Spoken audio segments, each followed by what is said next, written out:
혹시 여러분도 단백질을 보충하려면 계란만 먹으면 된다고 생각하시나요?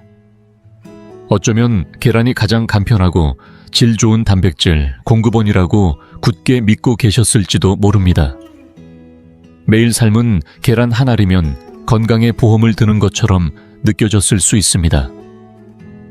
만약 그렇다면 지금부터 몇 분간은 반드시 집중해 주세요. 왜냐하면 이 평범해 보이는 건강 습관이 사실은 여러분이 진짜로 단백질을 효과적으로 보충할 기회를 놓치게 만들고 있을 수 있기 때문입니다. 더 나아가 알지 못하는 사이에 근감소증이라는 위험한 늪으로 서서히 빠져들게 할 수도 있습니다. 근감소증이라는 단어가 아직은 낯설게 느껴질 수도 있습니다. 하지만 가만히 생각해 보세요. 젊었을 땐 산도 거뜬히 올랐는데 어느 순간부터 공원 산책이 전부가 되고 나중엔 계단 몇 층만 올라가도 숨이 차고 다리에 힘이 빠지는 경험, 우리 주변에서 흔히 보지 않으셨나요?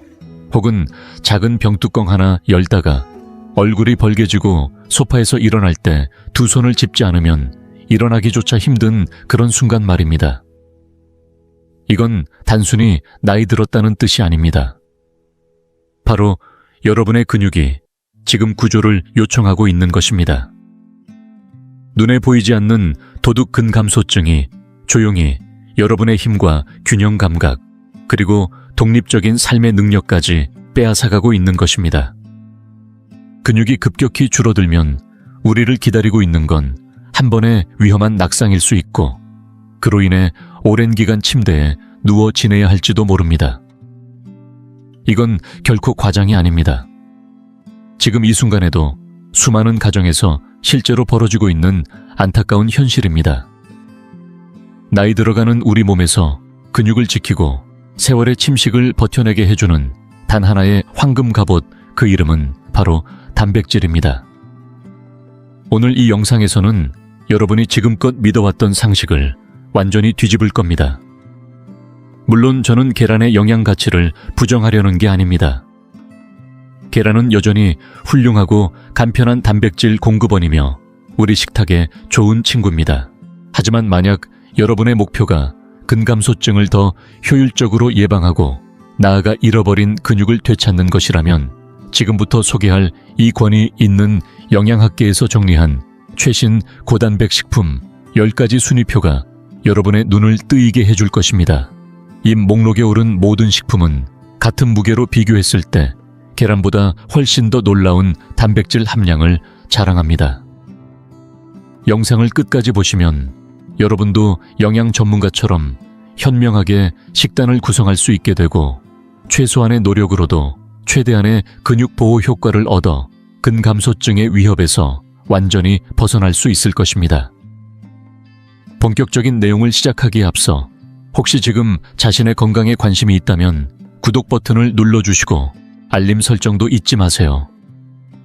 그리고 이 영상을 보고 계신 분 중에 공감하셨다면 댓글창에 숫자 1을 남겨주세요. 만약 비슷한 건강 고민이 있다면 편하게 말씀 남겨주시면 최대한 정성껏 답변 드리겠습니다. 자, 그럼 여러분 모두 깊게 숨 한번 들이쉬고 지금부터 식탁의 상식을 뒤흔들 순위를 함께 만나볼 준비를 해주세요. 본격적인 순위에 들어가기 전 먼저 이번 비교 기준을 꼭 짚고 넘어가겠습니다. 매우 중요한 부분이기 때문입니다. 이번 순위는 모든 식품에 먹을 수 있는 100객대알당 단백질 함량을 기준으로 공정하고 과학적으로 평가했습니다.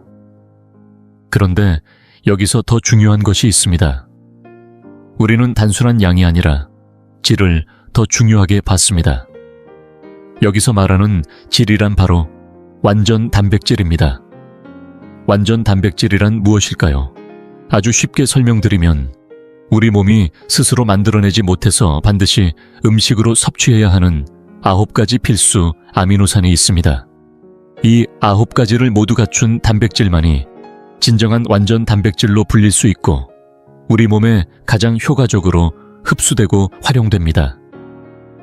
마치 우리 몸을 위해 맞춤 제작된 만능 열쇠처럼 모든 기능을 열어주는 역할을 하죠. 자, 이제 그 열쇠들이 담긴 식품들의 순위를 하나하나 열어볼 시간입니다. 아마 1위를 보면 깜짝 놀라실 수도 있습니다. 지금부터 10위부터 시작합니다. 놀라지 마세요. 오늘 소개할 고단백 식품 10위는 우리가 대화할 때 종종 손이 가는 바로 그 간식, 바로 호박씨입니다. 많은 분들이 호박씨를 그냥 입이 심심할 때 까먹는 군것질거리쯤으로 생각하시지만 사실 이 작은 씨앗 안에는 우리가 몰랐던 놀라운 단백질의 보고가 숨어 있습니다. 과학적인 수치를 보면 더욱 확실해집니다. 일반적으로 우리가 건강식으로 알고 있는 삶은 달걀 100개는 약 13차 내도 정도의 단백질이 들어있지만 호박씨는 100개 무려 30개나 되는 고농도의 단백질을 자랑합니다. 계란의 2배를 훌쩍 넘는 수치죠. 이 숫자를 들으니 지금까지 별 생각 없이 먹던 이 작고 평범한 씨앗이 새롭게 보이지 않으시나요? 하지만 호박씨의 진짜 매력은 단백질만이 아닙니다. 이 씨앗은 단백질과 더불어 다양한 미네랄이 풍부하게 들어있는 자연의 종합 영양제입니다.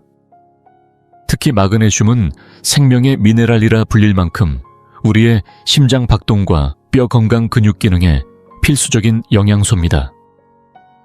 마그네슘이 부족하면 자율신경이 예민해지고 쉽게 피로하거나 밤에 자다가 쥐가 나는 증상이 자주 생길 수 있습니다. 혹시 밤마다 뒤척이며 잠이 잘 안 오거나 다리에 쥐가 자주 나는 분들이 계시다면 그것은 몸이 조용히 마그네슘이 필요하다는 신호일지도 모릅니다. 게다가 호박씨에는 아연도 풍부하게 들어있습니다. 아연은 우리 몸의 면역체계에서 맨 앞줄에 서 있는 중요한 전사입니다. 아연이 부족하면 쉽게 감기에 걸리거나 작은 상처도 쉽게 낫지 않게 됩니다. 이런 중요한 호박씨, 어떻게 먹는 것이 가장 좋을까요? 핵심은 순수하게 심플하게 먹는 것입니다. 가급적이면 간이 되어 있지 않은 생호박씨나 저온에서 구운 호박씨를 선택하는 것이 좋습니다. 시중에는 소금이나 설탕이 많이 첨가되었거나 기름에 튀겨진 제품도 많은데 이런 가공 방식은 오히려 호박씨가 가진 좋은 영양을 상쇄시킬 수 있습니다. 하루 권장 섭취량도 아주 간단합니다. 딱 한 스푼, 대략 10cc이면 충분합니다. 그냥 간식처럼 드셔도 좋고 샐러드 위에 뿌리거나 플레인 요거트나 오트밀에 살짝 곁들여 먹으면 고소한 식감은 물론 영양까지 한층 업그레이드 됩니다. 그리고 바로 이어서 소개할 9위는 식물계의 진정한 슈퍼스타라 불릴 수 있는 식품입니다. 이름도 낯설지 않은 치아씨입니다. 작고 까만 이 씨앗은 언뜻 보면 그다지 특별해 보이지 않지만 건강 전문가들이 작은 핵폭탄이라고 부를 만큼 영양의 밀도가 어마어마합니다. 대부분의 식물성 단백질은 불완전 단백질로 분류되어 우리 몸이 꼭 필요로 하는 9가지 필수 아미노산을 모두 갖추고 있지 않지만 치아씨는 예외입니다. 식물성임에도 불구하고 완전 단백질로 인정받은 아주 귀한 사례입니다. 100g 기준 약 1.16개 질 좋은 단백질을 함유하고 있고 그 자체로도 이미 주목할 만하지만 치아씨의 진짜 강점은 그 이상입니다. 치아씨의 첫 번째 비밀 무기는 바로 놀라운 수용성 식이섬유 함량입니다. 물에 닿으면 10배에서 15배까지 부풀어 오르며 젤리 같은 점성을 띠게 되는데요. 이 젤리 상태의 치아씨가 장에 들어가면 마치 아주 부드러운 솔처럼 작용하여 장벽을 부드럽게 쓸어주고 장운동을 촉진시키는 역할을 합니다. 변비로 고생하시는 분들에게는 정말 고마운 존재가 아닐 수 없습니다. 또 뱃속에서 부풀어 오르기 때문에 포만감이 높아져 과식을 방지하고 체중 조절에도 큰 도움이 됩니다. 두 번째 비밀 무기는 식물성 오메가3 지방산 ALA가 풍부하다는 점입니다. 이 지방산은 우리 몸의 염증을 줄이고 혈관을 보호하며 심지어 뇌 건강과 정서 안전계도 매우 탁월한 효능을 가진 귀중한 성분입니다. 동물성 오메가3만큼이나 중요하지만 채식 기반 식단을 하시는 분들에게는 더욱 소중한 대체원입니다. 그렇다면 이 치아씨 어떻게 먹는 게 가장 효과적일까요? 가장 간단한 방법은 바로 치아씨 푸딩입니다. 잠자기 전 컵에 우유나 두유 한 컵에 치아씨 2스푼을 넣고 잘 섞은 뒤 냉장고에 넣어주세요. 하룻밤이 지나면 다음날 아침에 젤리처럼 변한 치아씨가 영양도 풍부하고 맛도 좋은 군 한 끼 식사가 되어 있습니다. 하지만 꼭 기억해야 할 한 가지가 있습니다. 치아씨는 반드시 물에 불려서 섭취해야 한다는 점입니다. 건조한 상태 그대로 삼키면 식도에서 팽창하면서 자극이나 통증을 유발할 수 있으니 충분히 흡수된 상태에서 먹는 것이 안전합니다. 여러분, 이번 순위는 아마 여러분의 고정관념을 다시 한번 뒤흔들지도 모릅니다. 치즈라고 하면 대부분 먼저 떠오르는 것이 뭔가요? 아마 기름지고 열량 높은 음식, 살찌는 간식, 그렇게만 생각하셨을 겁니다. 하지만 오늘 소개할 이 식품은 그런 이미지와는 전혀 다릅니다. 오히려 치즈 종류 중에서도 단백질 함량이 가장 높다고 평가받는 단백질의 왕이라 불리는 치즈입니다. 바로 파르마산 치즈, 국내에서는 파마산 치즈라는 이름으로도 잘 알려져 있죠. 자, 이제부터 집중해보세요. 놀라실 준비 되셨나요? 100g모함 기준으로 파르마산 치즈에 들어있는 단백질의 양은 무려 38g입니다. 이건 일반적인 달걀의 3배 가까운 수치이고 앞서 소개했던 호박씨보다도 더 높은 수치입니다. 이렇게 높은 이유는 바로 제조 방식에 있습니다. 파르마산 치즈는 숙성 기간이 매우 길고 단단한 경성 치즈입니다. 제조 과정에서 수분이 거의 모두 빠져나가고 영양소가 고도로 응축되면서 단백질 밀도가 엄청나게 높아진 것이죠. 하지만 여기서 아주 중요한 사실을 짚고 넘어가야 합니다. 이 치즈는 양날의 검과도 같습니다. 단백질은 농축되었지만 동시에 나트륨 함량도 매우 높아졌다는 것입니다. 나트륨 과다 섭취는 고혈압의 주요 원인 중 하나이며 신장에 부담을 주는 대표적인 요소이기도 합니다. 그렇다고 이 좋은 단백질 식품을 피할 필요는 없습니다. 중요한 것은 어떻게 먹느냐입니다. 파르마산 치즈를 먹을 때 가장 좋은 방법은 이걸 절대 간식처럼 덩어리째 씹어 먹지 않는 것입니다. 한 조각 두 조각 계속 먹다 보면 어느새 나트륨 섭취가 폭증하고 건강에 치명적인 영향을 줄 수 있습니다. 정확하고 현명한 섭취법은 소량을 천연 조미료처럼 활용하는 것입니다. 예를 들어 파스타 위에 치즈 가루를 살짝 갈아서 뿌리거나 샐러드 위에 얇게 갈아 곁들여 먹는 방식이 가장 이상적입니다. 또는 야채 수프 위에 약간만 뿌려 향과 감칠맛을 살리는 감초 역할로 쓰는 것도 훌륭하죠. 이렇게 하면 짭조름한 풍미와 고단백 영양을 동시에 얻을 수 있으면서 과도한 나트륨 섭취는 막을 수 있습니다. 기억해 주세요. 파르마산 치즈는 요리의 주인공이 아닙니다. 그렇다고 배제되어야 할 악역도 아닙니다. 오히려 요리의 한 방울의 깊이를 더하는 숨은 조력자 작지만 강력한 마무리 터치로 활용하는 것이 가장 지혜로운 선택입니다.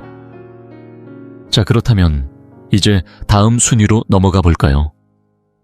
우리는 보통 마트에서 유제품 코너를 지나치며 이런 생각을 하죠. 요거트는 다 거기서 거기겠지. 그래서 아무거나 집어들고 그냥 바구니에 넣어버리는 경우가 많습니다. 하지만 그 작은 선택 하나가 진짜 단백질 고수를 놓치는 계기가 될 수도 있다는 사실 알고 계셨나요?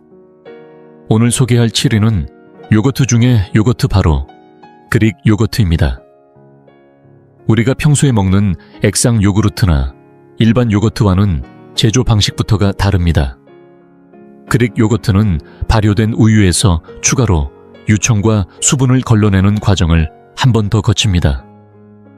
쉽게 말하면 두유를 거주로 짜서 두부를 만드는 원리와 비슷하다고 생각하시면 됩니다. 이 과정을 거친 그릭 요거트는 다음과 같은 특징을 갖게 됩니다. 첫째, 농도가 훨씬 더 진하고 질감이 쫀쫀하며 크리미합니다. 둘째, 단백질 함량이 일반 요거트의 2~3배나 높습니다. 100g만 기준으로 무가당 그릭 요거트는 평균 10알고속계의 단백질을 제공합니다. 셋째, 유청이 많이 제거되어 있기 때문에 유당 함량도 낮아집니다. 그래서 유당 불내증이 있는 분들도 비교적 속이 편하게 즐길 수 있습니다. 하지만 그릭 요거트의 진짜 보물은 따로 있습니다. 바로 프로바이오틱스, 즉 살아있는 유산균이 아주 풍부하다는 점입니다. 이 유산균들은 장내 환경을 개선하고 면역력을 조절하는 데 중요한 역할을 합니다. 사실 장 건강은 단순히 소화만의 문제가 아닙니다. 전신 건강은 물론 기분과 감정에도 영향을 미친다는 점에서 그릭 요거트의 가치는 단백질 그 이상이라 할 수 있습니다. 그렇다면 좋은 그릭 요거트를 고르는 방법은 어떻게 될까요? 먼저 포장 뒷면의 성분표를 꼭 확인하세요. 좋은 제품이라면 성분은 매우 단순해야 합니다. 우유 플러스 유산균, 이 두 가지만 적혀 있는 것이 가장 이상적입니다. 그리고 무엇보다 중요한 포인트는 무가당 또는 플레인 기본 제품을 고르는 것입니다. 시중의 과일맛, 딸기맛 제품들은 설탕과 시럽이 지나치게 많이 첨가되어 있어 단백질보다 당분을 더 많이 섭취하게 되는 역효과가 생깁니다. 이건 건강을 챙기려다 도리어 해치는 꼴이죠. 그릭 요거트는 꾸준히 올바르게 선택해서 먹는다면 중장년층에게 꼭 필요한 고단백 고영양의 완전 식품이 되어줄 것입니다. 이제 단백질 식품 6위로 넘어가 보겠습니다. 이번에 소개할 식품은 가격은 참 착한데 그 영양 가치는 결코 만만치 않은 식물계의 가성비 왕이라 불릴 만한 재료입니다. 바로 렌틸콩입니다. 외국에서는 렌즈콩이라고도 부르는데 유럽이나 인도에서는 이 콩이 가정식 밥상에서 빠지지 않는 필수 식재료로 자리 잡고 있습니다. 놀랍게도 잘 익힌 렌틸콩 100개는 약 9개 단백질과 꽤 식이섬유가 들어있습니다. 지방은 거의 없죠. 한마디로 고단백 고섬유질 저지방이라는 3박자를 모두 갖춘 이상적인 건강식품입니다. 하지만 여기서 한 걸음 더 들어가서 많은 분들이 모르고 계신 중요한 영양 지식 하나를 알려드릴게요. 앞서 말씀드렸던 완전 단백질 기억나시죠? 사실 대부분의 식물성 단백질 렌틸콩을 포함해서 우리 몸에 꼭 필요한 9가지 아미노산 중 일부가 빠져 있는 경우가 많습니다. 그래서 단독으로는 불완전 단백질로 분류되는데 그렇다고 이게 나쁜 건 절대 아닙니다. 우리 선조들은 이 문제를 이미 오래전부터 식생활 속 지혜로 해결해 왔습니다. 그 방법은 바로 단백질 상호 보완입니다. 콩류에 부족한 아미노산은 곡류인 쌀이나 귀리보리에 풍부하고 반대로 곡류에 부족한 부분은 콩류가 채워줄 수 있기 때문에 렌틸콩을 밥이나 오트밀과 함께 먹으면 두 식품이 우리 몸 안에서 완벽하게 협업하며 영양가 높은 완전 단백질로 재조합되는 것입니다. 이것이 바로 음식궁합의 놀라운 힘이죠. 렌틸콩을 더 잘 먹는 팁도 알려드릴게요. 요리하기 전에 맹물에 2~3시간 정도 불려두면 좋습니다. 왜냐하면 콩껍질 속에 들어있는 피트산이라는 성분이 철분이나 아연 흡수를 방해할 수 있기 때문인데 불림 과정을 거치면 이 성분이 상당 부분 제거되고 콩이 더 부드럽게 익으며 영양 흡수율도 훨씬 높아집니다. 가장 간단한 조리법은 렌틸콩을 부드럽게 삶아 따뜻한 수프를 끓이는 것입니다. 향긋한 채소와 함께 끓이면 속이 따뜻해지고 입맛도 살리는 훌륭한 한 끼가 완성됩니다. 자, 이제 단백질 식품 5위입니다. 이건 여러분 모두가 어릴 때부터 너무나 익숙하게 접해왔을 음식일 겁니다. 이름만 들어도 마파두부 두부조림 순두부찌개 같은 요리가 떠오르죠. 그렇습니다. 바로 두부입니다. 하지만 대부분의 사람들은 두부를 이렇게 자주 먹으면서도 이것이 최고 수준의 단백질 공급원이라는 사실은 잘 모릅니다. 두부는 단순한 서민 음식이 아닙니다. 식물성 식품 중에서도 드물게 완전 단백질을 갖춘 귀한 재료입니다. 앞서 소개한 치아씨처럼 두부도 9가지 필수 아미노산을 모두 함유하고 있기 때문에 채식을 하는 분들이나 소화기 건강을 걱정하는 어르신들께는 더없이 소중한 단백질 공급원입니다. 물론 두부의 종류에 따라 단백질 함량이 조금씩 다릅니다. 부드럽고 수분이 많은 순두부에는 100개끼당 약 5알께 단백질이 들어있고, 반면에 단단한 판두부나 얼린 두부 같은 경우는 100개당 약 80g 정도로 훨씬 농도가 높습니다. 무엇보다 두부의 큰 장점은 이렇게 고단백이면서도 포화지방과 콜레스테롤이 거의 없다는 점입니다. 고지혈증이나 혈관 건강이 걱정되시는 중장년층에게는 정말 이상적인 식품이라 할 수 있습니다. 또 하나 두부에는 이소플라본이라는 성분이 들어있는데요. 이건 식물성 여성 호르몬의 일종으로 특히 여성 갱년기 증상인 안면홍조나 불면땀이 나는 증상을 완화하는 데 도움이 된다고 알려져 있습니다. 그래서 중년 여성들에게는 두부가 단순한 음식 그 이상으로 몸을 부드럽게 돌보는 자연의 선물이라 할 수 있습니다. 혹시 두부는 통풍에 안 좋다는 얘기 들으신 적 있나요? 사실 이는 오해에 가까운 말입니다. 최신 의학에서는 식물성 퓨린은 통풍에 거의 영향을 주지 않는다는 사실이 여러 연구로 입증되고 있습니다. 오히려 정제육 내장류 술에 절인 고기 국물 같은 음식이 통풍을 유발하는 주요 원인입니다. 대부분의 사람들에게 있어 두부는 적당히 먹는 한 안전하고 오히려 건강을 돕는 좋은 음식입니다. 드디어 단백질의 최정상급 강자들만이 남은 상위 4위권에 접어들었습니다. 이제부터 소개할 음식들은 모두 동물성 단백질의 정수라고 할 수 있습니다. 그중 4위는 많은 사람들이 힘 하면 가장 먼저 떠올리는 식재료 바로 쇠고기입니다. 쇠고기는 흔히 철분 보충이나 빈혈 예방에 좋다고 알려져 있지만 그에 못지않게 뛰어난 단백질 공급원이라는 사실은 잘 알려져 있지 않습니다. 예를 들어 살코기 위주의 우둔살이나 설도 같은 부위의 경우 100개끼당 단백질 함량이 무려 26글 가볍게 넘깁니다. 게다가 이 단백질은 생체 이용률이 매우 높은 완전 단백질로 우리 몸이 흡수하기에 최적화되어 있다는 점에서 더욱 특별합니다. 하지만 쇠고기를 건강하게 섭취하려면 반드시 주의할 점이 있습니다.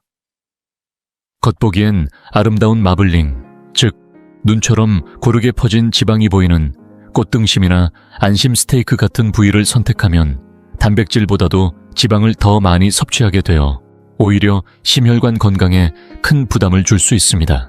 따라서 진정으로 건강한 쇠고기를 즐기고 싶다면 반드시 기름기가 적은 부위를 골라야 합니다. 예를 들어 찜이나 장조림에 잘 어울리는 우둔살이나 불고기용으로 적합한 설도살이 좋은 선택입니다. 여기서 한 가지 더 쇠고기를 먹을 때 단백질의 효율을 더욱 극대화할 수 있는 황금 조합이 있습니다. 바로 비타민C가 풍부한 채소와 함께 먹는 것입니다. 쇠고기에 들어있는 철분은 햄, 철분으로 체내 흡수율이 뛰어나지만 여기에 토마토, 피망, 브로콜리처럼 비타민C가 풍부한 채소가 곁들여지면 철분의 흡수가 몇 배 이상 높아진다는 과학적 연구 결과도 있습니다. 그래서 우리가 익숙하게 알고 있는 토마토 소스, 소불고기나 피망을 넣은 쇠고기 볶음 같은 요리는 단순한 맛 조합을 넘어서 실제로 영양학적으로도 매우 우수한 지혜가 담겨 있는 식단이라는 사실을 기억해 두시면 좋겠습니다. 그렇다면 강력한 쇠고기를 제치고 3위에 오른 식재료는 과연 무엇일까요? 정답은 바다에서 온 놀라운 선물, 바로 생선입니다. 생선은 단백질과 오메가3, 이 두 가지를 동시에 갖춘 뇌와 근육 건강 모두를 위한 최고의 식품입니다.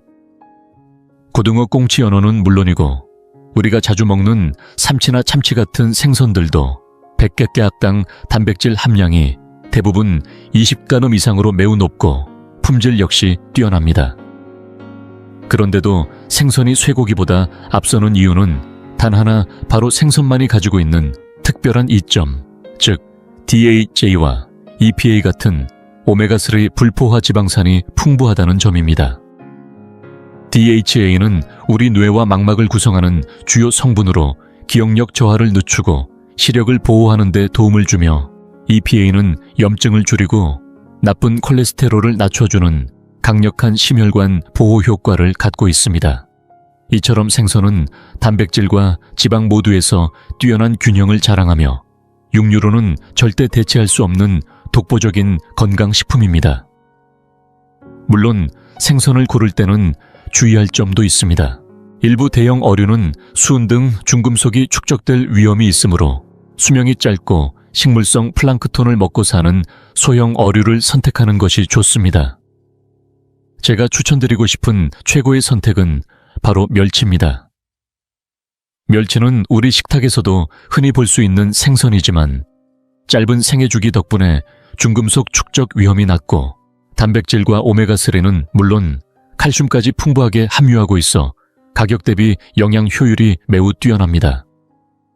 마지막으로 생선을 조리할 때도 한 가지 주의할 점이 있습니다. 오메가3는 열에 약한 성분이기 때문에 가급적이면 찌거나 오븐의 저온으로 굽는 방식이 좋습니다. 튀김처럼 고온에서 조리하면 이 귀한 지방산이 파괴될 수 있기 때문에 영양을 온전히 살리고 싶다면 조리법까지도 세심하게 고려해 보시기 바랍니다.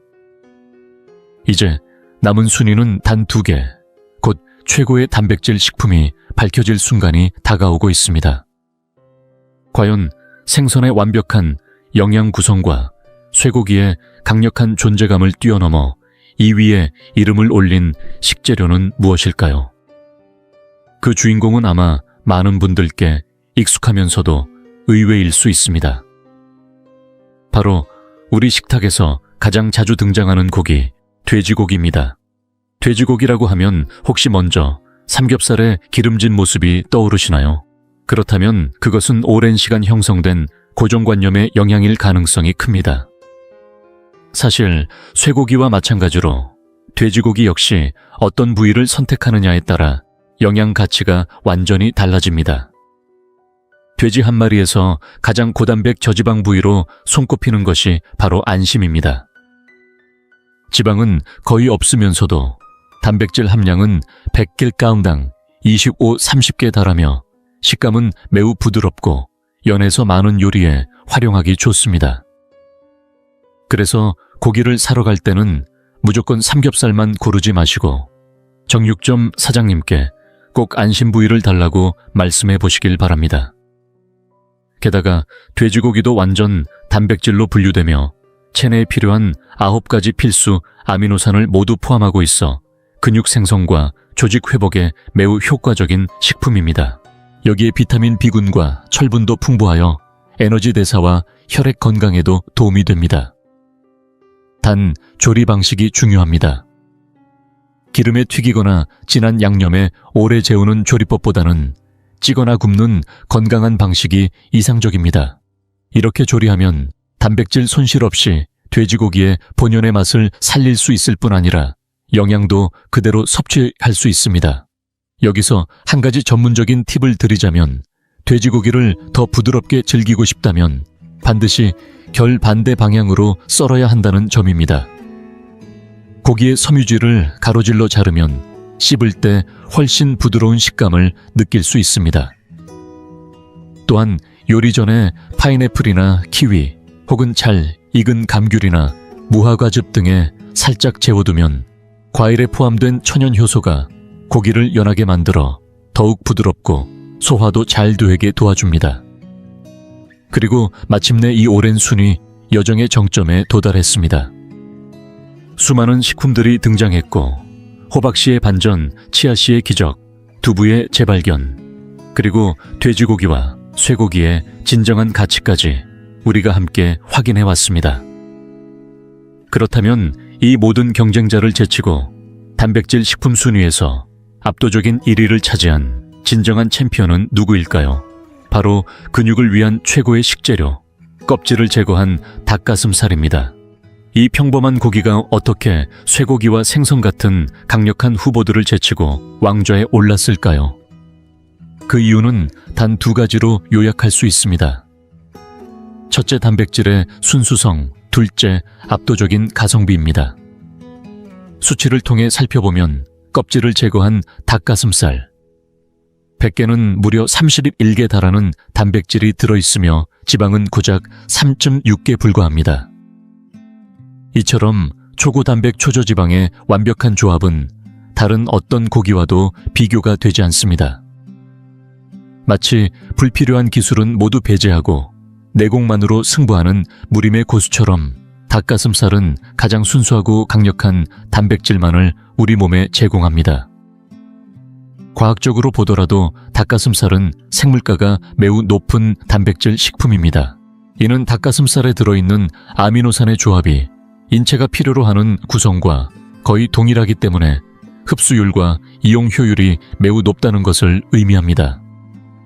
즉, 우리가 섭취한 단백질이 낭비되지 않고 거의 대부분 근육과 조직 복구에 바로 사용된다는 뜻입니다. 물론 많은 분들이 닭가슴살을 떠올리면 퍽퍽하고 건조하다는 이미지를 먼저 떠올리실 수 있습니다. 하지만 이는 전적으로 조리법의 문제입니다. 요즘 유행하는 저온 조리법인 수비드 방식이나 소금물에 30분 정도 담가두는 간단한 방식만으로도 촉촉하고 부드러운 닭가슴살을 만들 수 있습니다. 아니면 얇게 썰어 채소와 함께 볶거나 소량의 육수에 살짝 끓여도 충분히 식감 개선이 가능합니다. 결국 닭가슴살은 높은 단백질 함량 낮은 지방 뛰어난 흡수율이라는 3박자를 모두 갖춘 그야말로 단백질의 왕이라고 할 수 있습니다. 나이가 들어감에 따라 자연스럽게 진행되는 근감소증에 맞서 싸우기 위한 최고의 무기이자 우리 몸의 건강한 미래를 위한 든든한 동반자, 바로 그것이 닭가슴살입니다.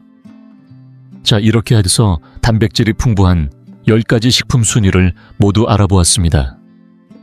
그런데 이 순위의 핵심 메시지는 내일부터 닭가슴살만 먹으세요가 아닙니다.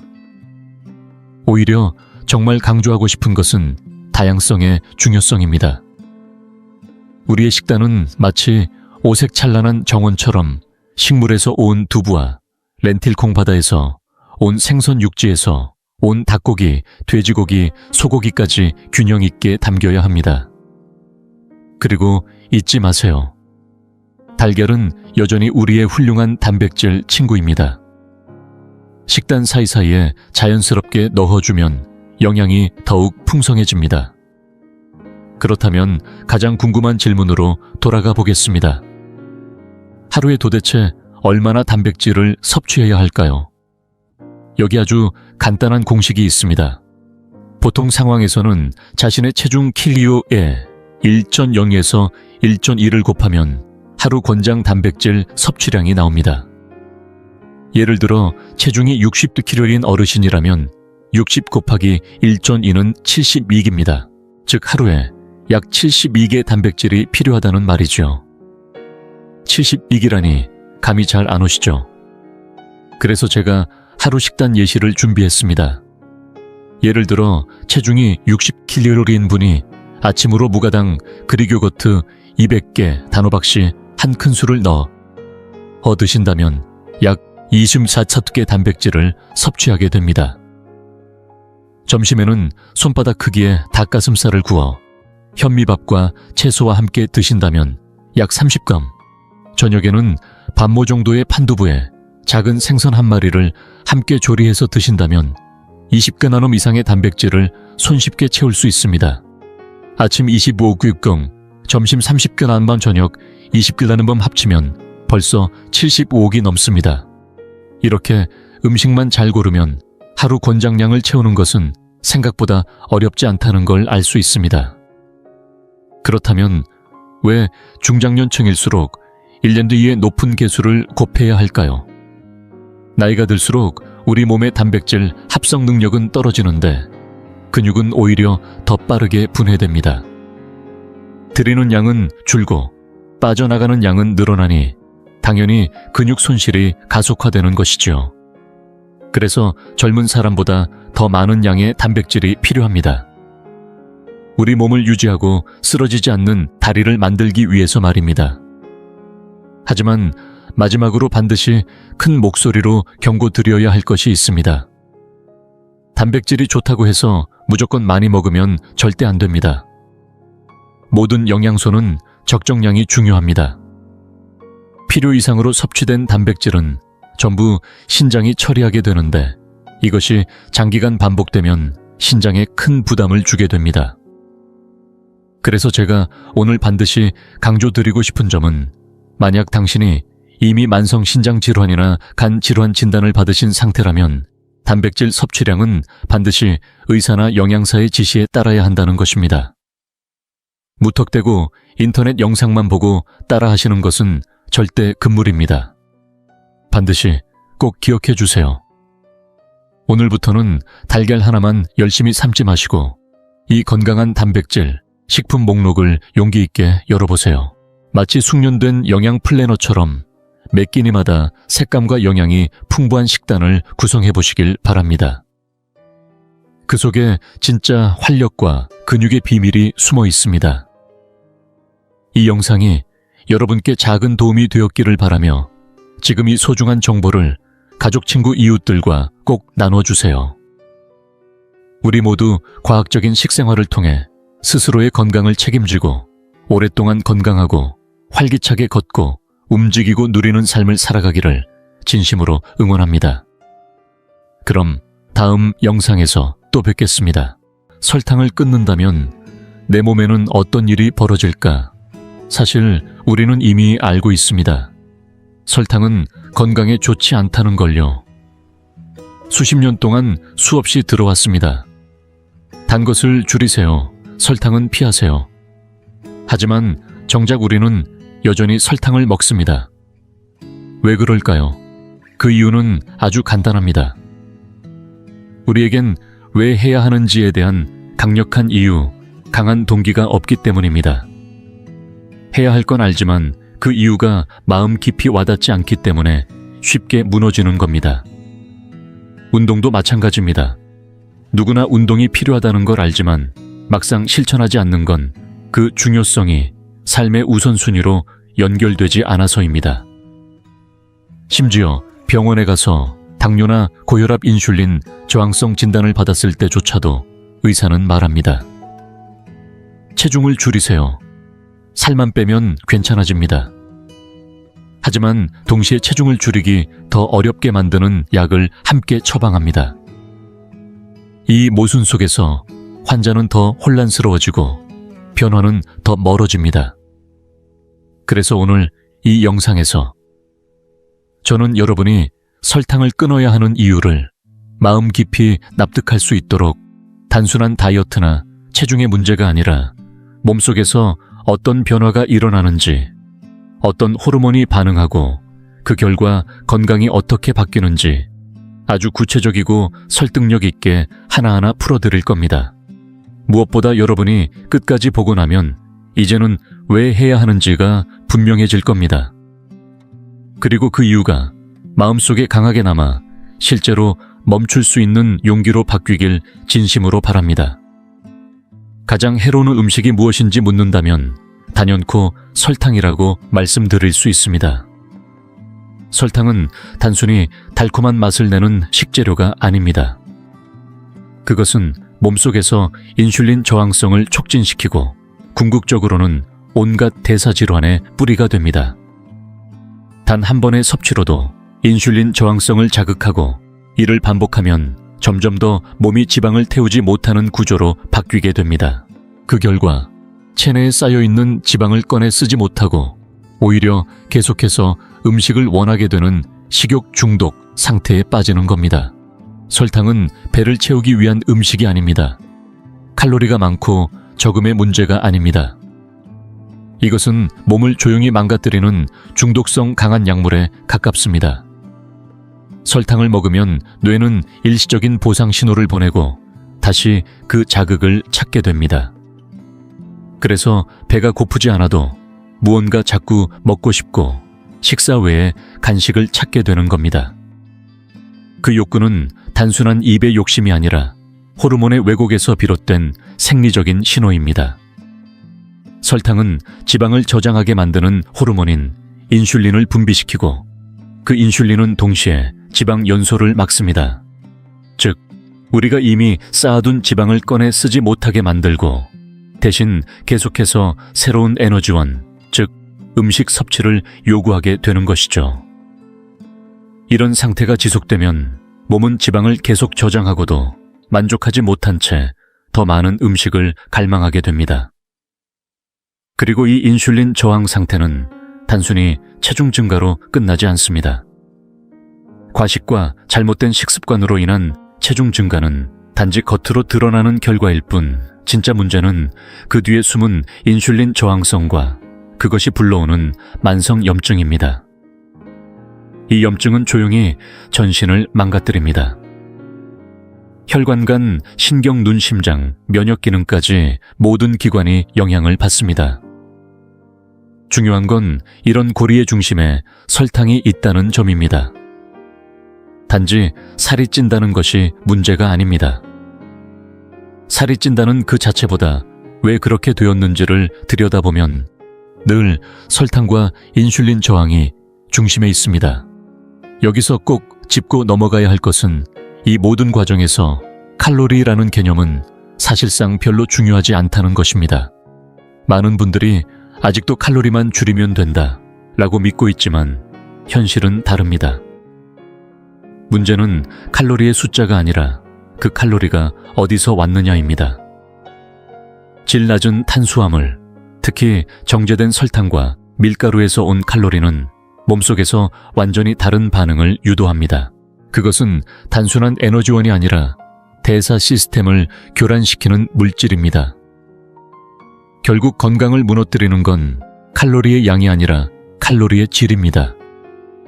설탕을 끊기 시작하면 가장 먼저 몸이 보내는 신호는 의외로 입안에서부터 시작됩니다. 바로 치아가 달라집니다. 잇몸이 덜 붓고 이 사이가 끈적이지 않으며 양치질을 덜 해도 입안이 상쾌한 느낌이 오래 갑니다. 충치가 덜 생기고 잇몸 질환도 줄어들며 치아에 끼는 하얀 막, 즉 플라그도 눈에 띄게 줄어들게 되죠. 이유는 단순합니다. 입안에 서식하는 세균은 우리가 먹는 음식을 분해하면서 활동하는데 특히 두 가지가 그들에게 먹잇감이 됩니다. 첫 번째는 탄수화물, 즉 쌀이나 밀가루 같은 전분입니다. 전분은 입에서부터 분해가 시작되는데 침 속에 있는 아밀라아제라는 효소가 이를 포도당으로 바꾸기 때문입니다. 이렇게 변한 포도당은 세균의 먹이가 되어 플라그를 만들고 충치의 원인이 됩니다.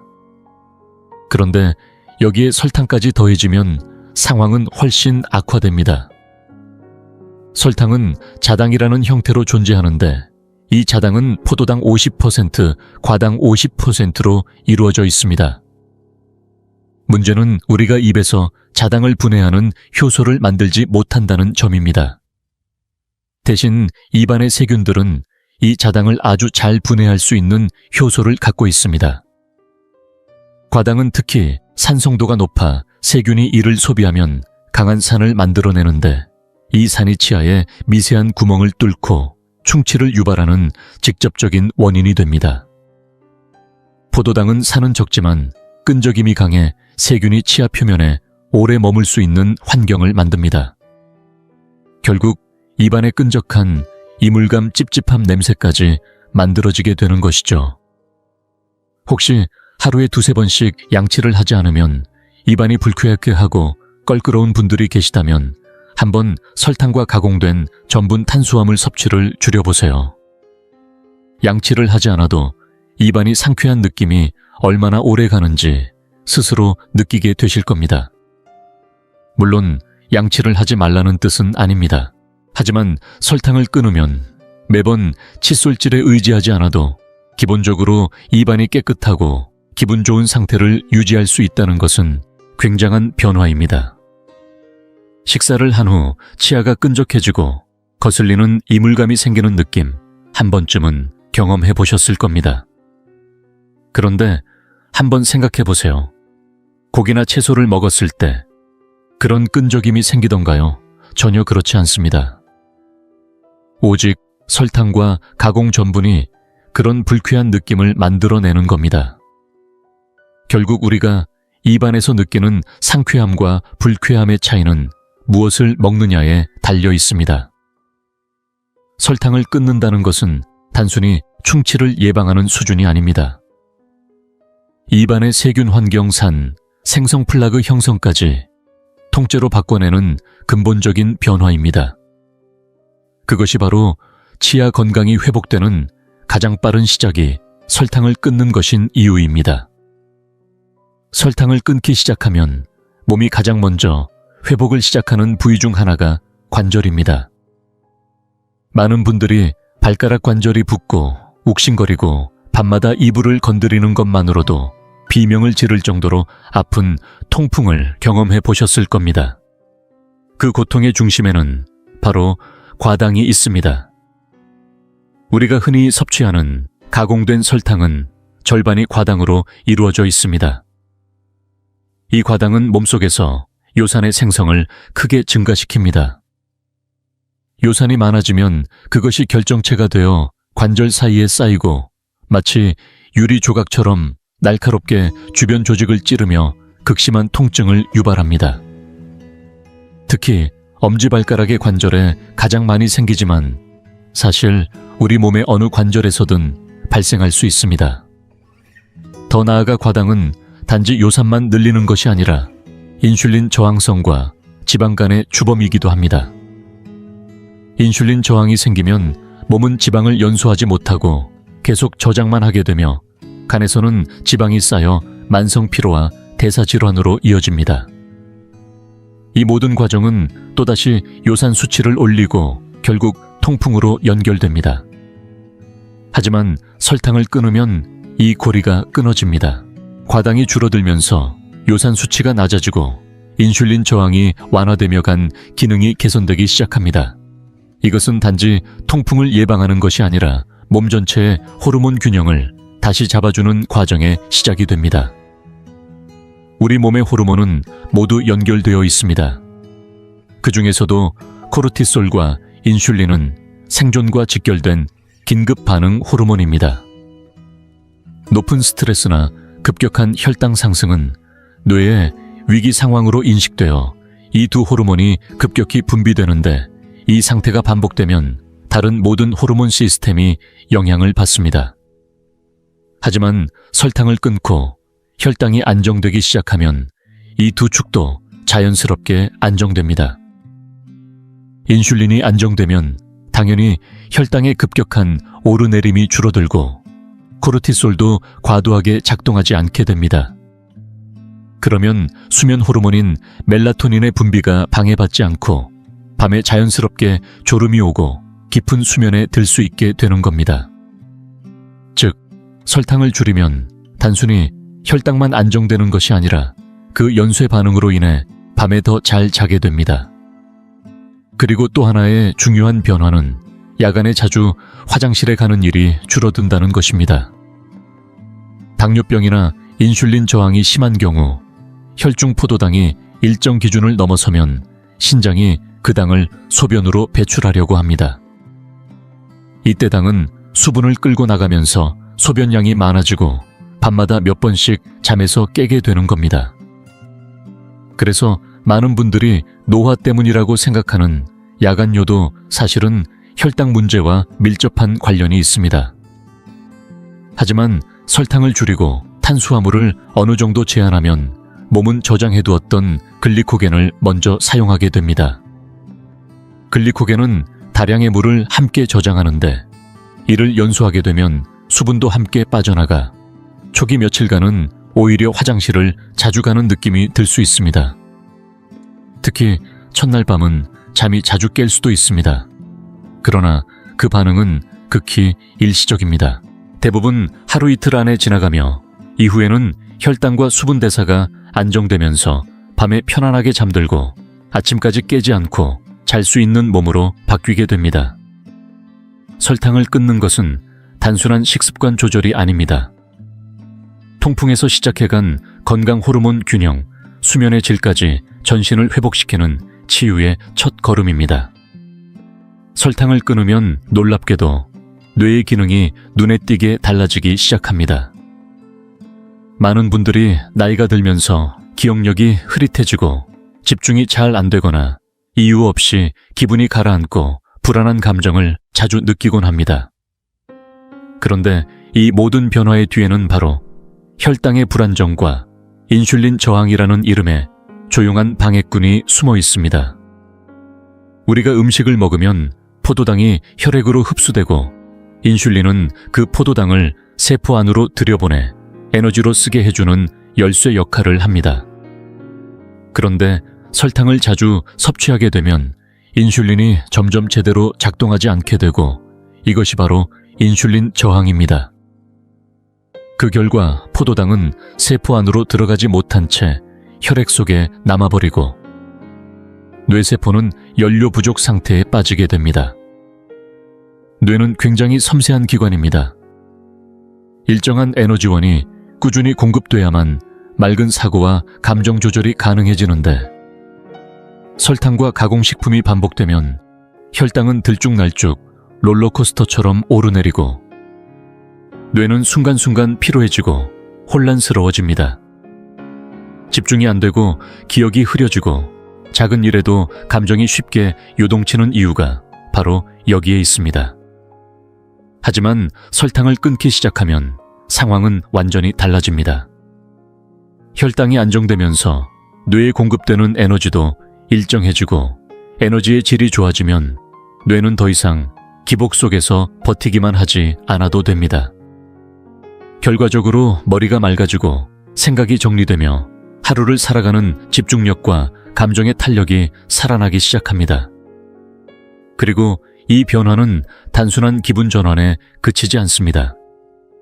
설탕 섭취를 줄이면 하루 중 갑자기 피곤하거나 짜증나는 순간이 줄어들고 그 대신 안정감 있는 기분이 이어집니다. 특히 설탕 중독에서 벗어나면 우울감과 불안감 같은 감정 장애 증상도 자연스럽게 완화되는 경우가 많습니다. 많은 분들이 약이나 보충제를 찾기 전에 가장 먼저 해야 할 변화는 사실 아주 단순합니다. 바로 설탕을 줄이는 것. 그 한 가지 선택만으로도 우리의 뇌는 더 맑고 감정은 더 안정되고 하루는 더 평온해질 수 있습니다.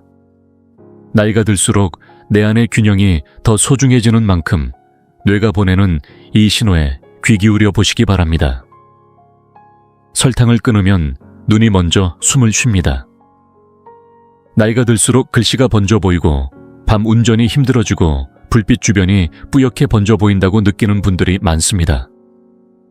많은 경우 단순한 노화라고 여기지만 그 이면에는 혈당이 반복적으로 높아지면서 눈 속 미세혈관이 손상되는 과정이 조용히 진행되고 있습니다.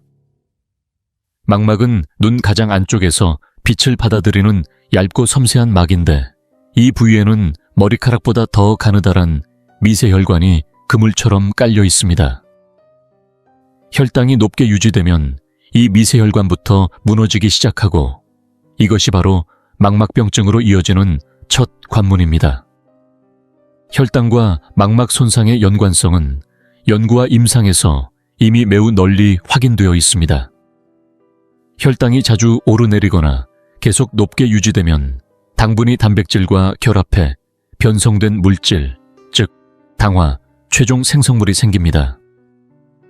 이 물질은 조직에 들러붙어 염증 반응을 일으키고 세포 구조를 손상시키는 데 관여합니다. 여기에 산화 스트레스까지 겹치면 혈관벽은 더 쉽게 약해지고 당대사 불균형과 인슐린 저항이 오래 지속될수록 전신적인 만성 염증 상태가 고착됩니다.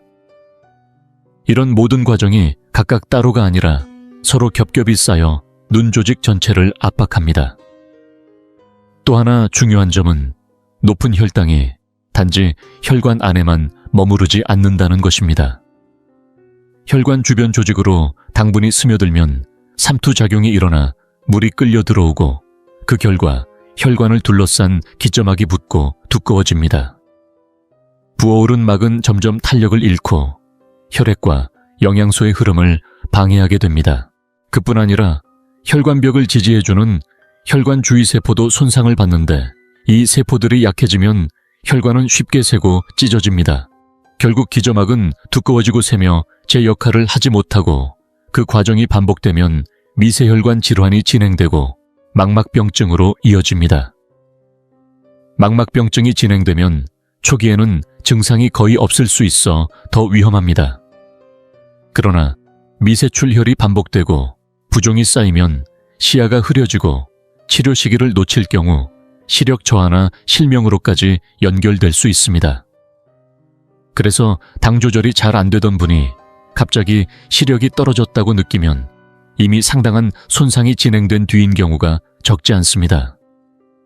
반대로 설탕과 정제 탄수화물 섭취를 줄이고 혈당을 안정시키면 이러한 미세혈관 손상의 속도를 늦추고 망막 손상 위험을 크게 낮출 수 있습니다. 실제로 설탕 섭취를 줄이고 식단을 조절한 뒤 정기적인 안저 검사를 받으신 어르신들 가운데 망막 부종의 진행이 완만해지거나 출혈 소견이 안정되었다는 사례도 보고됩니다. 물론 이미 진행된 손상을 되돌리기는 어렵지만 더 나빠지는 속도를 늦추는 것만으로도 일상생활의 불편을 크게 줄일 수 있습니다. 안경 도수만 바꿔도 해결되지 않는 시야 문제를 겪고 계시다면 식단, 특히 설탕 섭취를 먼저 돌아보는 것이 중요합니다. 결론은 분명합니다. 설탕을 줄이면 눈을 지킬 수 있습니다. 혈당이 안정되면 미세혈관이 덜 손상되고 기저막이 덜 붓고 혈관 누수가 줄어들며 망막병증으로 인한 시력 위협을 크게 낮출 수 있습니다.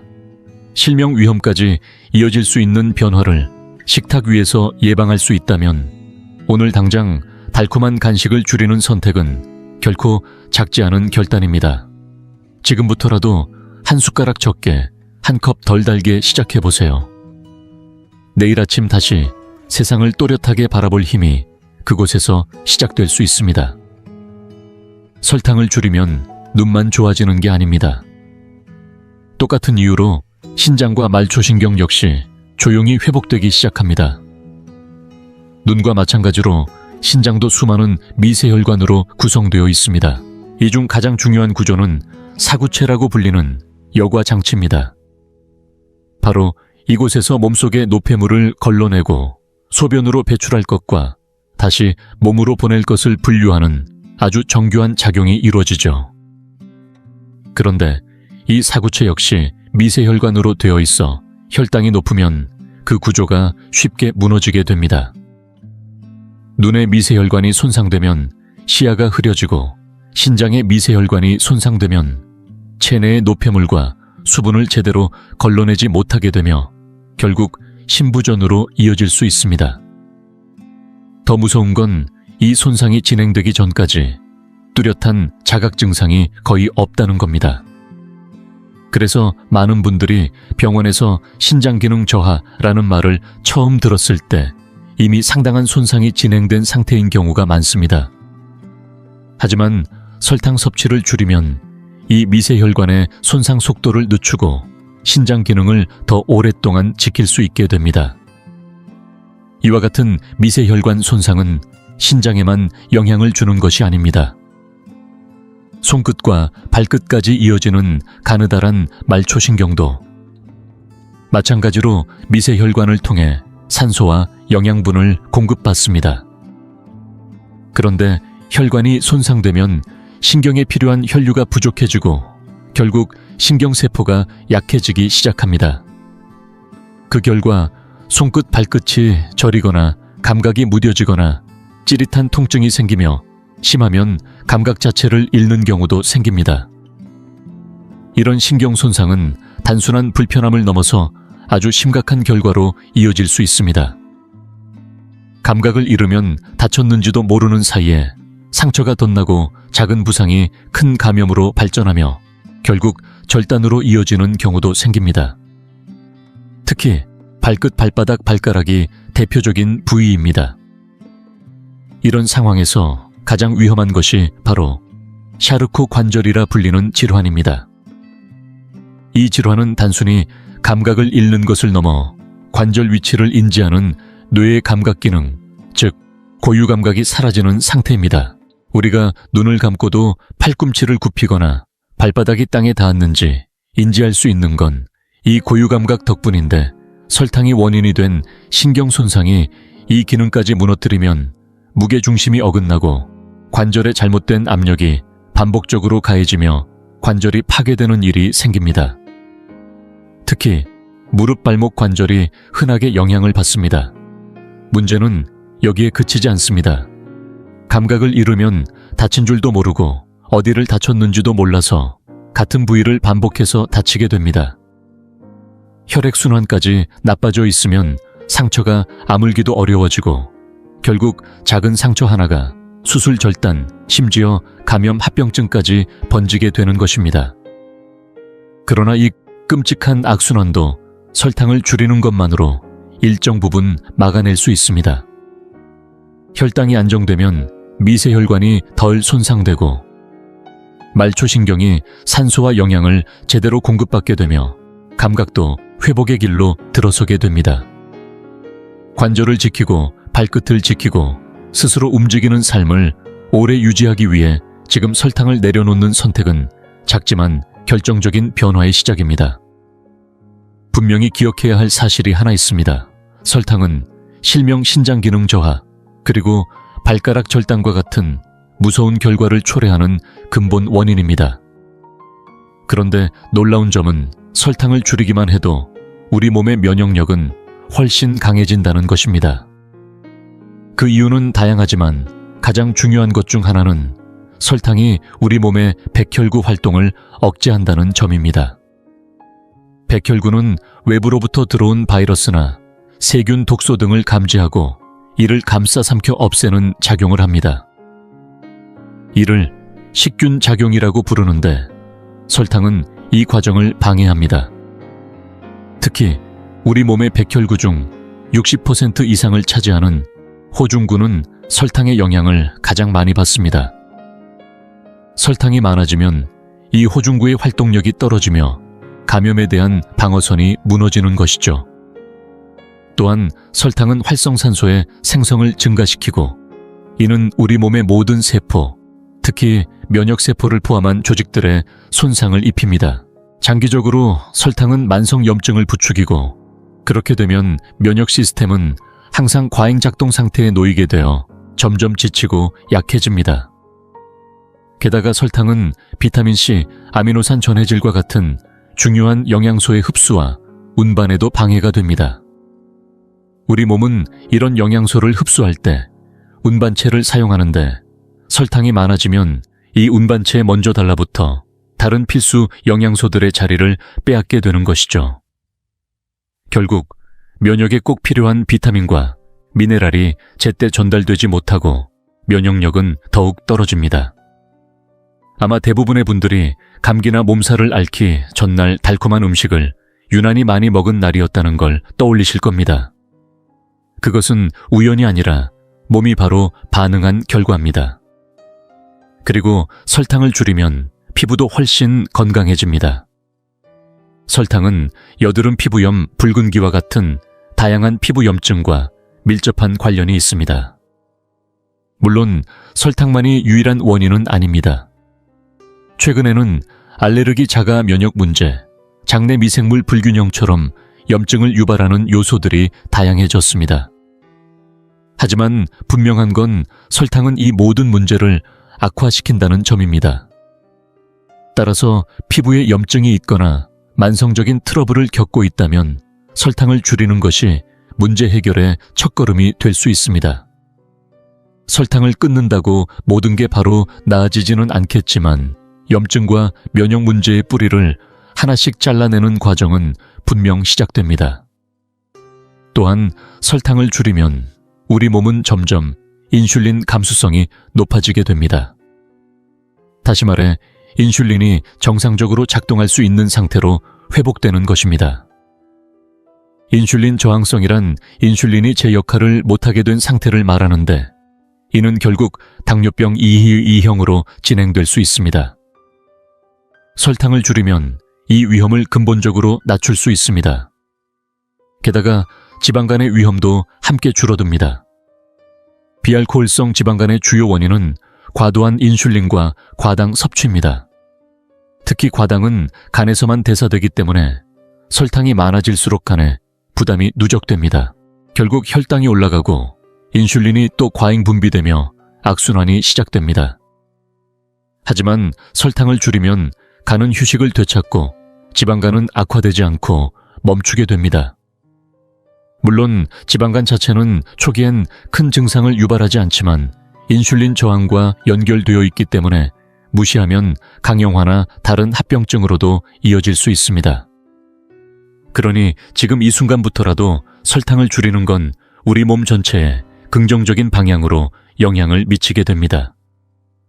설탕을 줄이면 몸속 여기저기에서 발생하던 만성 염증이 서서히 가라앉기 시작합니다. 특히 혈관에 생기는 염증이 줄어들면 심장질환, 즉 관상동맥질환과 심근경색의 위험도 자연스럽게 낮아지게 됩니다. 또한 혈중 콜레스테롤 수치에도 긍정적인 변화가 나타나기 시작하는데요. 여기서 말하는 변화는 꼭 수치가 낮아지는 것만을 의미하지는 않습니다. 사람마다 콜레스테롤 기준치는 유전적으로도 다르기 때문에 단순한 숫자만 가지고 좋고 나쁨을 판단할 수는 없습니다. 중요한 것은 혈관 속을 떠도는 당분과 단백질이 만나 형성되는 당화 최종 생성물의 양이 줄어든다는 점입니다. 이 당화 물질은 혈관 벽에 달라붙어 산화 스트레스와 염증을 일으키며 심장 질환을 유발하는 주범이 됩니다. 혈당이 높아질수록 이 물질도 많아지고 혈관과 조직에 점점 더 큰 손상을 주게 됩니다. 설탕을 줄이면 이 당화 물질이 줄어들고 전신의 산화 스트레스도 완화되며 결국 혈관에 해를 끼치는 작은 LDL 입자의 수가 눈에 띄게 감소하게 됩니다. 바로 이 작은 LDL 입자들이 심장질환의 실제 위험 인자입니다. 단순히 LDL이 많고 적은 것이 아니라 그 크기와 산화된 정도, 그리고 얼마나 잘 침착되느냐가 관건입니다. 작은 LDL 입자는 혈관 내벽에 더 잘 침투하고 염증에 더 쉽게 반응하며 동맥경화로 이어질 가능성이 높습니다. 하지만 설탕을 줄이면 이러한 입자의 수와 산화 정도가 확실히 줄어들며 혈관 건강을 보호하는 데 큰 도움이 됩니다.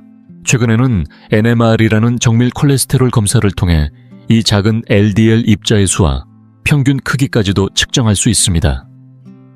뿐만 아니라 설탕 섭취를 줄이면 관절 염증도 함께 줄어들어 관절통이나 뻣뻣함 같은 증상 역시 개선되는 경우가 많습니다.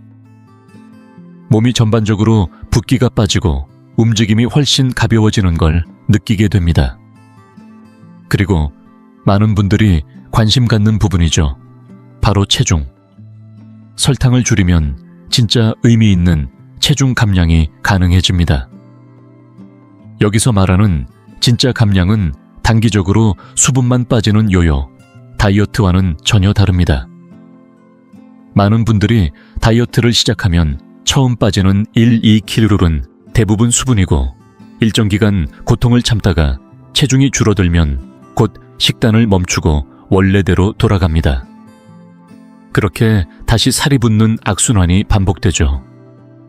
하지만 설탕을 줄이고 제대로 된 음식을 먹기 시작하면 몸속 대사의 균형이 바뀌고 기초적인 건강 자체가 달라집니다. 그래서 일시적인 체중 감량이 아니라 오래 유지되는 건강한 변화로 이어질 수 있는 것입니다. 혹시 지금 이 영상을 통해 마음이 조금이라도 움직이셨다면 이제 제가 드릴 수 있는 마지막 제안을 진지하게 들어보셨으면 합니다. 그것은 바로 30일 설탕 끊기 도전입니다. 이 한 달 동안 일단 인공 감미료가 들어간 모든 설탕을 멈춰보시고 흰 밀가루, 그러니까 흔히 먹는 흰빵 과자면 같은 음식도 함께 줄여보는 겁니다. 여기에 더해 하나만 더 권하고 싶은 것이 있다면 바로 전분입니다. 쌀밥떡, 오트밀, 옥수수처럼 탄수화물이 주성분인 음식들인데요. 이 부분은 조금 더 유연하게 접근하셔도 됩니다. 꼭 모두 끊을 필요는 없습니다. 중요한 것은 본인의 몸이 어떻게 반응하느냐를 살펴보는 겁니다. 예를 들어 흰 쌀밥을 조금 먹어도 괜찮고 특별히 당기는 게 없다면 그 정도는 충분히 조절 가능한 수준입니다. 하지만 아주 소량만 먹어도 갑자기 단 음식이 미친 듯이 먹고 싶고 입 안이 도는 느낌이 강하게 온다면 그건 분명한 신호입니다. 그분들에게는 작은 양조차 다시 식욕을 자극하는 방아쇠 역할을 할 수 있습니다. 결국 답은 내 몸 안에 있습니다. 먹은 뒤에 어떤 감정이 드는지, 몸이 어떻게 반응하는지를 스스로 살펴보면서 그 기준을 찾아가야 합니다. 나에게 맞는 한계선을 정하고 그 선 안에서 조절하는 것, 그것이 가장 현실적이고 지속 가능한 방법입니다. 혹시 이 30일 도전에 참여해보고 싶으시다면 아래 댓글에 시작합니다 라고 남겨보세요. 그렇게 댓글을 남기는 순간 마음속의 결심은 단단해지고 이제 그 결심은 스스로와의 약속이 됩니다. 그리고 30일이 지난 후 다시 댓글로 알려주세요. 무엇이 달라졌는지, 어떤 변화가 있었는지, 어떤 부분이 가장 힘들었고 또 무엇이 가장 기뻤는지를요. 이 도전은 나 자신을 위한 것이기도 하지만 동시에 다른 이들에게도 큰 용기를 줄 수 있는 일이기도 합니다. 이 채널의 영상은 수십만 명 때로는 수백만 명에게 전달됩니다. 그 가운데 여러분의 경험담은 누군가의 마음을 움직일 수 있고 누군가의 인생을 바꾸는 시작점이 될 수 있습니다. 당신의 변화는 곧 누군가의 희망이 될 수 있습니다. 지금 이 순간 그 첫걸음을 내딛어 보시겠어요? 마지막으로 꼭 짚고 넘어가고 싶은 부분이 있습니다. 겉으로 보기엔 별거 아닌 것처럼 느껴질 수도 있지만 실제로는 삶의 질을 바꾸는 아주 강력한 변화입니다. 바로 미각이 되살아난다는 것입니다. 설탕을 끊으면 놀랍도록 새로운 맛의 세계가 열립니다. 마치 새로운 혀를 갖게 된 것처럼 그동안 느끼지 못했던 음식 고유의 향과 깊은 맛이 살아납니다. 사실 설탕은 단순한 맛이 아닙니다. 그건 거의 중독처럼 강력한 자극입니다. 자연 속 본연의 재료에서 분리되어 정제된 설탕은 우리가 먹는 음식의 모든 풍미를 덮어버립니다. 마치 아름다운 노을을 보는데 눈앞에 회색 안개가 자욱하게 낀 것처럼 음식 속의 섬세한 향과 식감, 고유의 매력을 가려버리는 거죠. 하지만 설탕을 끊으면 그 안개가 걷히듯 혀가 다시 깨어납니다. 다시 음식과 감각으로 교감하게 되고 식사가 다시 행복한 순간이 됩니다. 이건 단순히 건강의 문제가 아니라 인생의 즐거움 자체를 되찾는 경험입니다. 또 하나 중요한 변화는 식사 사이에 생기던 갈망이 사라진다는 것입니다. 이게 바로 진짜 변화의 열쇠입니다. 많은 분들이 건강을 위해 무언가를 시도하다가 중도에 포기하게 되는 이유는 바로 이 끊을 수 없는 갈망 때문입니다. 몸이 원하는 게 아니라 습관적으로 자극을 찾는 그 갈망. 이걸 끊지 못하면 아무리 좋은 계획도 결국 무너지고 맙니다. 그런데 설탕을 끊으면 이 갈망이 진짜 배고픔으로 바뀝니다.